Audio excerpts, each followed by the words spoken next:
The Indiana Fever entered this season with sky-high expectations. After Caitlin Clark's historic rookie year, many believed she was ready to compete for MVP honors and lead Indiana deep into the playoffs. Ticket sales soared, television ratings broke records, and suddenly the Fever were one of the league's marquee teams. But now, just weeks before the postseason, the story has completely shifted. Indiana is clinging to a playoff spot. They're struggling to win games, and their superstar has been sidelined for over a month. Caitlin Clark last played on July 15 before suffering a groin injury that has kept her out indefinitely. To make matters worse, the team has offered no official timeline for her return. ESPN initially suggested she could be back by August 12, but that estimate has since been pushed to August 26 against the Seattle Storm. With the Fever losing 4 of their last 5 games and sliding down the standings, that date cannot come soon enough. So what went wrong? How did the hype of a potential MVP season turn into uncertainty and survival mode? And most importantly, what does Clark's possible return mean for Indiana's future? Let's break it all down. Caitlin Clark's arrival in the WNBA was unlike anything the league had seen before. Drafted first overall in 2024, she carried the momentum of a record-shattering college career at Iowa into the professional stage. Instantly, her presence boosted attendance, television ratings, and merchandise sales across the league. The Fever, who had been a rebuilding team for years, suddenly became must-see basketball. Clark led all rookies in scoring and assists, while also setting the WNBA single-season record for three-pointers made. Her rookie campaign didn't just elevate Indiana, it elevated the entire league, making her the centerpiece of the WNBA surge in popularity. Heading into 2025, expectations couldn't have been higher. With a full offseason to prepare, Clark was predicted by analysts to enter MVP conversations in just her second year.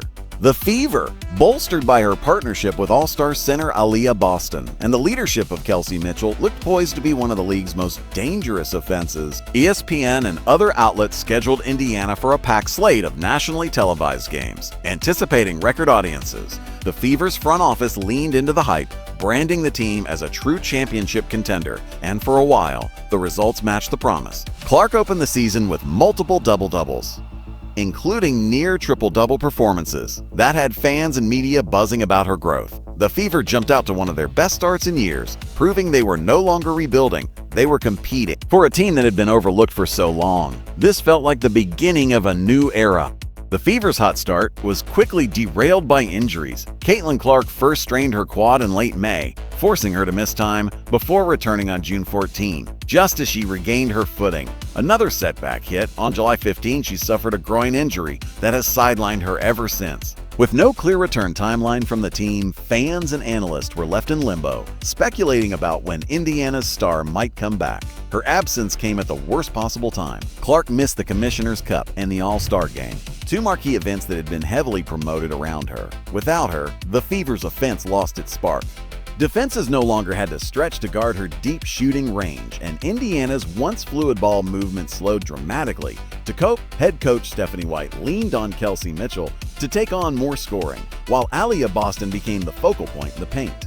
The Fever even signed veteran Odyssey Sims to a hardship contract to patch up their backcourt depth. But despite their efforts, it was clear, without Clark's playmaking and scoring, Indiana looked like a shadow of the contender it was supposed to be. Right now, the biggest question in the WNBA is simple. When will Caitlin Clark return? The Fever have not given an official timeline, but ESPN has speculated multiple dates.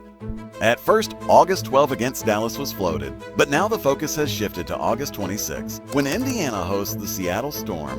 ESPN's Ryan Rocco even suggested she might come back in the stretch of games on August 22, 24, or 26. What's clear is that Indiana is being cautious. Team doctors found no new damage after Clark visited a specialist.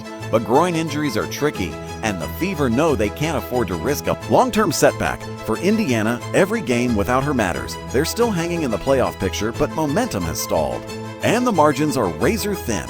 A healthy Clark could be the difference between a first-round exit and a deep playoff push. The league knows it, the Fever know it, and fans are waiting for that one announcement. Caitlin Clark is back. Until then, Indiana's season remains in limbo, caught between promise and uncertainty. And for fans, that's the drama of sports, the hope, the setbacks, and the comebacks that can change everything. Caitlin Clark's return could rewrite this season, and we'll be here to cover every step of the journey. So if you want to follow the Fever's fight for the postseason and see how Clark's comeback plays out, make sure to like this video and subscribe, because the real story is just beginning.